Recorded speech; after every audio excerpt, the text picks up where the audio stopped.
Hi, we come in peace.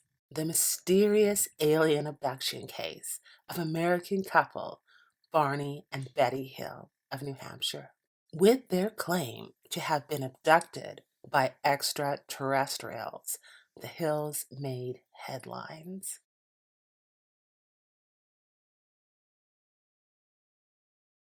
Both Barney Hill and Betty Hill were community leaders.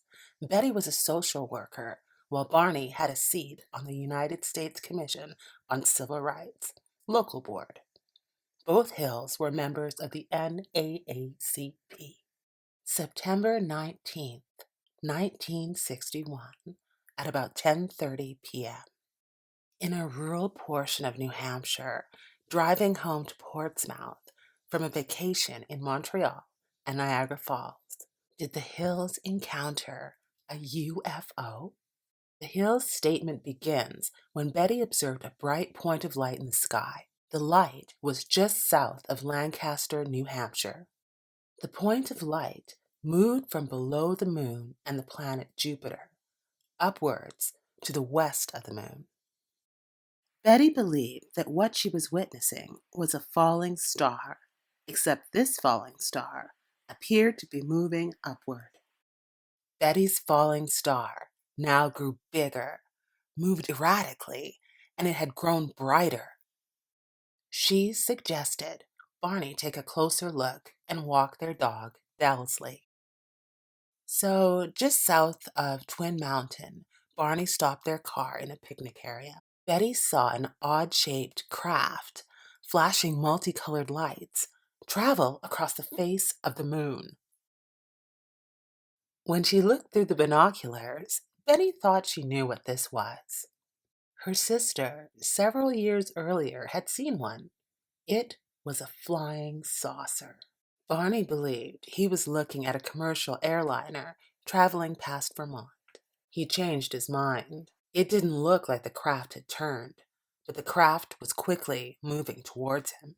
Barney decided, after making the observation, that this object that was a plane was not a plane. After a swift return to the car, they drove towards the narrow stretch of the road named Franconia Notch, an isolated stretch of the road.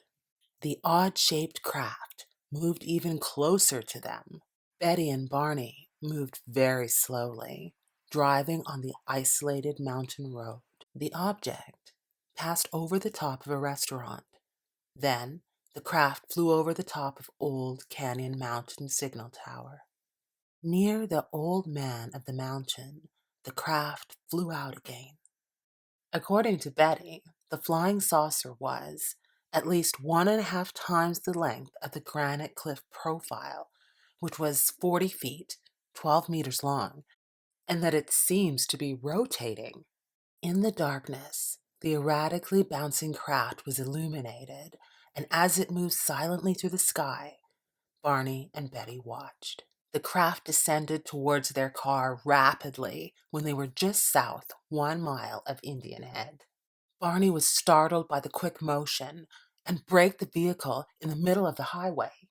Above Betty and Barney Hill's car, the craft silently hovered, filling their windshield from about 80 to 100 feet, or 24 to 30 meters. Floating in the sky, the silent craft to Barney looked like a huge flying pancake. Barney carried a pistol. He placed it into his pocket and stepped away from the Hills' 1957 Chevrolet Bel Air. As he walked closer to the craft, Barney used the binoculars to see 8 to 11 humanoid figures. They seemed to be looking at him as they peered out the craft's windows. A hallway encircled the front portion of the flashing, multicolored craft. One figure stood out as all but one moved to what looked similar to a rear wall section of the hallway. The humanoid form communicated a message directly to Barney. Stay where you are and keep looking. Glossy. The humanoids all wore glossy black caps and uniforms. Telescoping out from either side of the craft were giant bat wing fins with what appeared to be red lights on them. Then, from the bottom of the craft descended a long structure. The craft silently approached. From overhead, 300 feet, 91 meters away, and within 50 to 80 feet, 15 to 24 meters, Barney observed that the beings were somehow not human. Barney tore his gaze from the binoculars. Near hysterical, he began running back to the car. When he arrived, he stated, "They're going to capture us." Speeding, Barney drove the narrow highway as the craft shifted its location, positioning itself so that it was directly above their car. Betty had rolled down her window and was looking up for the object. Buzzing sounds, or a rhythmic series of beeps, almost instantly began to be heard by the hills. The trunk of their car seemed to bounce the rhythmic series of sounds off of it. A tingling sensation began in both the hills' bodies. It seemed to pass through them as the car vibrated around them. The hills felt their minds dull as they entered an altered state of consciousness. Nearly 35 miles, 56 kilometers south, the couple regained full consciousness after hearing a second series of buzzing or beeping sounds. Their memories were spotty and vague. A fiery orb was in the road. It caused them to make a sudden, unplanned turn, stopping them at the roadblock. Nearing dawn, once at home, odd sensations and impulses that they could not explain began happening to the hills, and their watches would never work again. The hills thought they might need to decontaminate themselves and took long showers. They decided to draw what they both had seen. The lining, hem, and zipper was torn on Betty's dress. A pinkish powder was on the dress. A breeze blew the powder off the fabric after she hung the dress on the clothesline. Betty thought she should throw the dress in the garbage. Then she removed the dress from the garbage and hung it back up in her closet. 5 laboratories have analyzed the dress. Betty telephoned Pease Air Force Base on September 21st. She gave details of her and Barney's UFO encounter. A report was sent to the U.S. Air Force's UFO research project, Project Blue Book. Barney developed a mental block, believing that there were parts of the encounter he did not want to remember.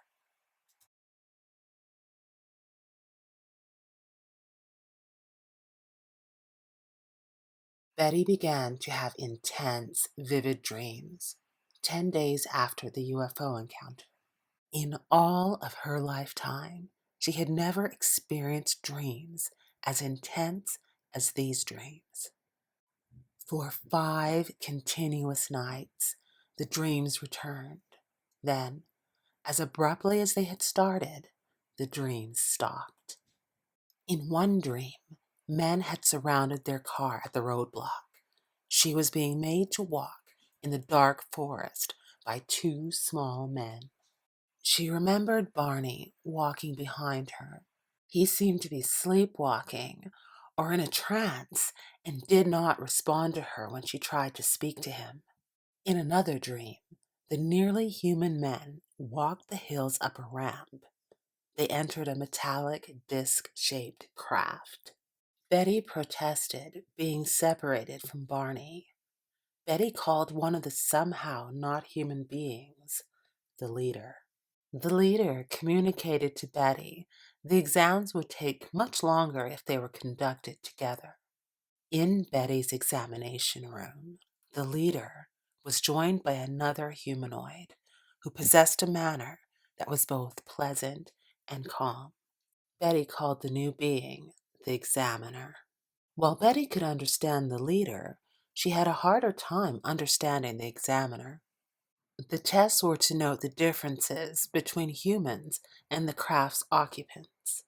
Betty began to experience agonizing pain during the tests when a needle was thrust into her navel. The pain vanished when the leader waved his hand over the front of her eyes. Was this a crude pregnancy test? The men had grayish color skin, with their lips being bluish. Their eyes were dark, and their hair was black.